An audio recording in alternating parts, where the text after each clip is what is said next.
فاسألوا أهل الذكر إن كنتم لا تعلمون۔ السلام علیکم ورحمۃ اللہ وبرکاتہ۔ میں ہوں آپ کا میزبان حافظ محمد دانش۔ محترم سامعین و ناظرین، آپ کے سوالات کے جوابات کے لیے ہمارے ساتھ موجود ہیں بٹلہ ہاؤس سے شاہ مسجد کے امام و خطیب مفتی احمد بن محمد ارشد خان صاحب۔ جی مفتی صاحب، گلبہار بھائی جوگا بھائی سے معلوم کرتے ہیں، بولی والی کمیٹی ڈالنا کیسا ہے؟ بسم اللہ الرحمن الرحیم، الحمدللہ وحدہ والصلاة والسلام علی من لا نبی بعد، اما بعد۔ کمیٹی ڈالنے کی بہت ساری شکلیں رائج ہیں، لیکن بنیادی طور پر جو شکل جائز ہے وہ یہ کہ جتنے بھی تمام تر ممبران کمیٹی میں شریک ہیں وہ سب کے سب اپنی برابر قسطیں جمع کرائیں۔ یہ نہ ہو کہ ایک آدمی کی قسط زیادہ ہو دوسرے کی کم ہو۔ اسی طرح دوسری شرط یہ ہے کہ جس آدمی کے نام قرعہ نکل آئے یا پرچی نکل آئے اور اسے اس وقت پیسوں کی ضرورت نہ ہو اور وہ اپنے کمیٹی کے ساتھیوں اور ممبران کے درمیان بولی لگائے کہ بھائی کس کو پیسوں کی ضرورت ہے، تو اگر جو آدمی بھی مطالبہ کرے کہ مجھے ضرورت ہے تو وہ جتنی کمیٹی کی رقم ہے اتنی ہی اسے دے سکتا ہے، لیکن یہ بات یاد رکھی جائے کہ وہ جتنی رقم کمیٹی کی جمع ہوئی اس سے زیادہ کا مطالبہ نہیں کر سکتا کہ میں آپ سے 5,000 روپے ایکسٹرا وصول کروں گا کہ میں نے آپ کو اپنے نمبر پر پیسے دیے ہیں۔ یہ شکل جائز نہیں ہے۔ پھر یہ 5,000 روپے چاہے وہ اکیلا خود وصول کرے یا سب کمیٹی والوں کے درمیان تقسیم ہو، یہ شکل جائز نہیں ہے۔ ان شرائط کو ملحوظ رکھتے ہوئے اگر کمیٹی ڈالی جاتی ہے تو پھر یہ تبرع کی اور احسان کی ایک شکل ہوگی۔ اور یہ بھی ایک شرط ملحوظ رہے کہ جس آدمی کا نام پرچی میں پہلے نکل گیا اسے اخیر تک تمام تر قسطیں جمع کرانی ہے، یہ نہیں کہ میری کمیٹی وصول ہو گئی اب میں قسطیں جمع نہ کراؤں۔ مولانا عنایت اللہ مدراس سے معلوم کرتے ہیں، اگر امام صاحب نے ظہر کی نماز میں سورہ فاتحہ نہیں پڑھی اور دوسری سورت پڑھ لی تو کیا نماز ہو جائے گی یا نہیں؟ نماز میں قرات کے لحاظ سے ایک اصول یاد رکھنا ضروری ہے۔ نماز میں مطلق قرات کرنا فرض ہے۔ اس کا مطلب یہ ہے کہ آدمی سورہ فاتحہ کو چھوڑ کر بھی قرآن مجید میں سے کہیں سے بھی تلاوت کر دے اور وہ تلاوت 3 چھوٹی آیت یا 1 بڑی آیت کے بقدر ہو تو نماز میں قرات کا فریضہ ادا ہو جاتا ہے، لیکن نماز میں سورہ فاتحہ مستقل واجب ہے اور اس کے بعد سورت ملانا یہ بھی واجب ہے۔ لہٰذا اگر کوئی آدمی صرف سورہ فاتحہ پڑھ کے رکوع کر دے تو بھی اس پر سجدہ سہو واجب ہوگا، لہٰذا مذکورہ سوال میں امام صاحب پر سجدہ سہو واجب ہو گیا ہے۔ محمد عامر کمنٹ باکس میں لکھتے ہیں، کیا کافر انسان جنت میں جا سکتا ہے جبکہ اس نے بہت سے اچھے کام کیے ہوں، یا اسلام کا ہونا ضروری ہے جنت میں جانے کے لیے؟ حضور اکرم صلی اللہ علیہ وسلم سے اسی طرح کا سوال حضرت عائشہ صدیقہ رضی اللہ تعالی عنہا نے بھی کیا تھا کہ کسی آدمی نے زمانے جاہلیت میں بہت اچھے کام کیے ہیں، خدمت خلق کے کام کیے ہیں، اسی طرح غریبوں کی اور قسم پرس لوگوں کی داد رسی کی ہے، مدد کی ہے، لیکن اس کے پاس ایمان نہیں تھا، تو کیا وہ جنت میں جائے گا؟ حضور اکرم صلی اللہ علیہ وسلم نے منع فرما دیا۔ اور قرآن مجید میں بھی اللہ تبارک و تعالی ارشاد فرماتے ہیں، جگہ جگہ اس مضمون کو اللہ تبارک و تعالی نے بیان فرمایا ہے، ان الذین آمنوا وعملوا الصالحات کانت لهم جنات الفردوس نزلا، اور بہت ساری جگہوں پر اس طرح کا مضمون ہے۔ لہٰذا آخرت میں جنت میں داخلے کے لیے ایمان بنیادی شرط ہے۔ اعمال صالحہ نیک کاموں کی مثال ایک جسم کی ہے اور ایمان کی مثال روح کی ہے۔ اگر صرف ڈھانچہ ہو لیکن روح نہ ہو تو وہ آدمی زندہ نہیں رہ سکتا۔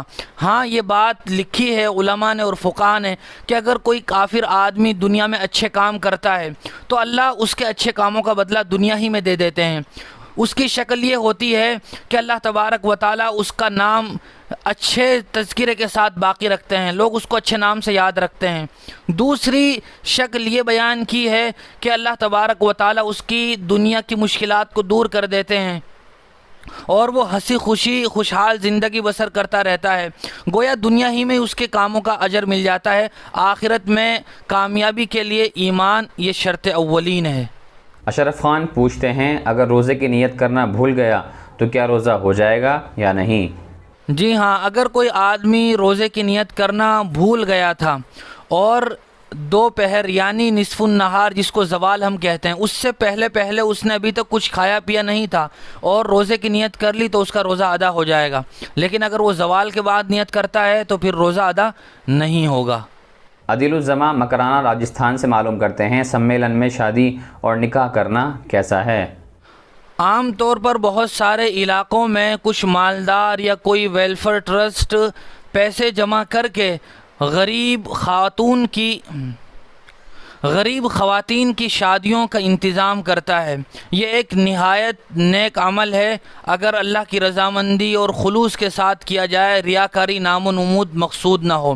اسی طرح شادیوں میں اس طرح کے انتظام کرتے ہوئے سامان کی اور جہیز کی نمائش نہ کی جائے، مردوں اور عورتوں کا مخلوط اجتماع نہ ہوتا ہو تو پھر یہ کام اور اس طرح کا نکاح خوانی اور سمیلن کرنا بالکل جائز بلکہ اچھا اور ثواب کا کام ہے۔ مولانا خلیل الرحمان صاحب بمبئی سے معلوم کرتے ہیں، کیا عورتیں نماز جنازہ ادا کر سکتی ہیں یا نہیں؟ اگر نماز جنازہ میں صرف خواتین شریک ہیں اور وہ نماز جنازہ ادا کر لیتی ہیں تو نماز جنازہ مطلقاً جائز اور درست ہے، لیکن اگر مردوں کے ساتھ جنازے میں عورتیں شریک ہیں تو پھر یہ مکروہ ہے۔ قاری محمد جعفر افضل گڑھ بجنور سے معلوم کرتے ہیں، کیا آدمی غسل کرنے کے بعد فرض نماز ادا کر سکتا ہے یا غسل کے بعد وضو کرنا ضروری ہوگا؟ مسنون طریقہ تو یہ ہے کہ جب آدمی غسل کرنے لگے تو وہ غسل سے پہلے وضو کر لے، لیکن اگر کسی آدمی نے وضو نہیں کی اور اچھی طرح غسل کر لیا تو غسل کرتے ہوئے وضو کے اعضاء بھی بھیگ جاتے ہیں، جس کے نتیجے میں خود بخود وضو ہو جاتی ہے۔ لہٰذا اگر صرف غسل کرنے کے نتیجے میں آدمی نماز پڑھنا چاہے اور تلاوت کرنا چاہے تو بالکل کر سکتا ہے، اس کے لیے نئے وضو کی ضرورت نہیں ہے۔ ایک صاحب معلوم کرتے ہیں، دجال کو کس جگہ قتل کیا جائے گا؟ اس کی وضاحت فرمائیں۔ اخیر زمانے میں قیامت کے قریب حضرت مہدی کا ظہور ہوگا، ان کے 7 سال کے بعد دجال نکلے گا اور پھر دجال کو قتل کرنے کے لیے حضرت عیسیٰ علیہ السلام آسمان سے نازل ہوں گے اور حضرت عیسیٰ علیہ السلام دجال کو باب لد پر قتل کریں گے، اور باب لد یہ مسجد اقصی کے قریب ایک جگہ ہے جو فلسطین میں واقع ہے۔ حافظ حذیفہ کوٹا سے پوچھتے ہیں، کیا یہ میسج صحیح ہے کہ جو شخص یوم عاشورہ کو اسمی سرما لگائے تو اس کی آنکھیں کبھی بھی نہیں دکھیں گی؟ احادیث میں تو اسمت سرما لگانے کی فضیلت موجود ہے، لیکن عاشورہ کے دن اس طرح کی فضیلت احادیث میں ثابت نہیں ہے۔ محدثین نے اس روایت کو موضوع یعنی من گھڑت قرار دیا ہے۔ جان عالم چنگھیاری سے معلوم کرتے ہیں، رشوت لے کر ووٹ دینا کیسا ہے؟ ووٹ یہ شہری کا ایک واجبی حق ہے جس پر رشوت لینا یہ گناہ اور گناہ کبیرہ ہے، اور یہ اسی گناہ میں شامل ہے جس کی حضور اکرم صلی اللہ علیہ وسلم نے وعید بیان فرمائی ہے، الراشی والمرتشی کلاہما فی النار، کہ رشوت لینے والا اور دینے والا یہ دونوں جہنمی ہیں۔